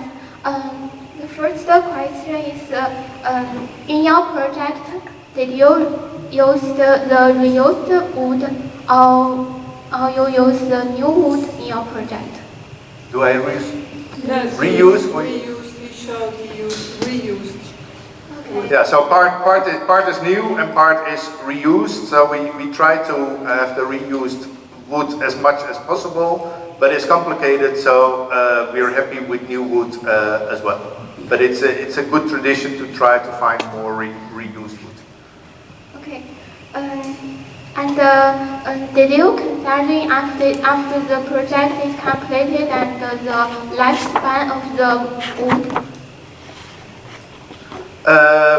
That depends on many things. So if you look at the facade of the Warren, with all the wood in the facade with the greenery, that is made out of the hardest hardwood that you can find in the world. It used to be a tree, then it used to be docking poles were standing in the water getting wet for 70 years, then somebody took it out and it's still great wood. So we designed it in such a way that if this building needs to go in 50 years, which I doubt, but if it needs to go, you can just demount the whole facade and reuse it in a different spot because it's such a good quality of wood. Other woods, like the CLT, that is made of the cheapest and shittiest wood that we can find. It grows much quicker, it grows here locally. As long as you use it inside and you take a building apart in 50 years, it's perfectly to reuse it as long as it stayed dry over its lifespan. Yeah, thank you for your explanation. Do I have permission to show 1 2-minute film? Just say yes, because I already started. Just 1 minute. This is the project in Paris, and the film shows basically in 2 minutes a bit of the design process, but mainly about the production. So you understand a little bit what it takes and what it ends up with if you want to make a circular building, if you want to make a building that can be reusable. You have to think about all these different items, but wood is really a simple material to do so. So here you see the development of the facade and roof panels. Here is part of the glue lamp development. All these factories, yes, here still some hands that help, but these are all CNC controlled machines cutting exactly the size of the building. So whereas wood is a material by itself that can grow and expand and get smaller if there's more moist or wet, as soon as you start laminating the thing, it gets really stiff because of the 2 dimensions that you do so. So then it becomes really super precise to just mount it and demount it together. This building was also built by these 3 guys. You see the guys, okay, they're giant guys. But just these 3 guys put the whole building together in a week. 1 crane driver, 2 in these cherry pickers, and mounting the whole building together. And if this building needs to go in 5 or 10 years, it can be mounted and be made such small segments that you can even put it in a container to transport it over the world, maybe to America or to Australia, where our client has also buildings. So maybe that answers also a little bit the essence. So all the wood that is outside, you have to make sure that it's the wood outside, it gets wet. It has to be good wood. The wood inside that doesn't get wet can be cheap wood, and finding this balance, I think, is also really important. Sorry about that.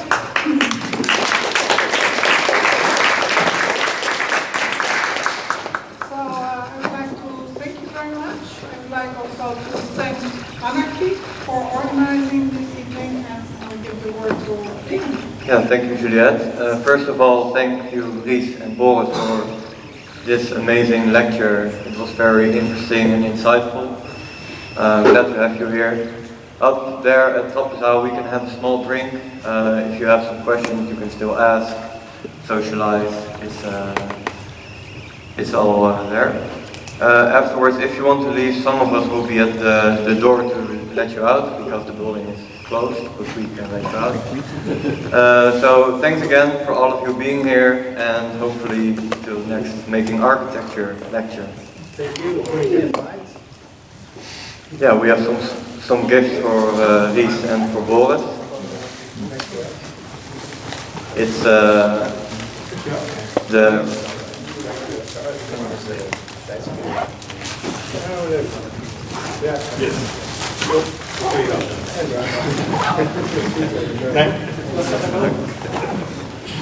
Okay, thank you.